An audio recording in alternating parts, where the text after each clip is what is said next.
श्रीकृष्ण परब्रह्मणे नमः। श्रीमद्भगवद्गीता द्वादशोऽध्यायः भक्तियोगः।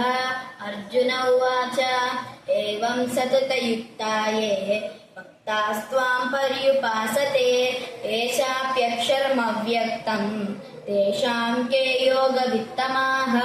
श्रीभगवानुवाच मय्यावेश्य मनो ये मां नित्ययुक्ता उपासते श्रद्धया परयोपेताः ते मे युक्ततमा मताः। ये त्वक्षरमनिर्देश्यम् अव्यक्तं पर्युपासते सर्वत्र गमचिन्त्यं च कूटस्थमचलं ध्रुवं सन्नियम्येन्द्रियग्रामं सर्वत्र समबुद्धयः ते प्राप्नुवन्ति मामेव सर्वभूतहिते रताः।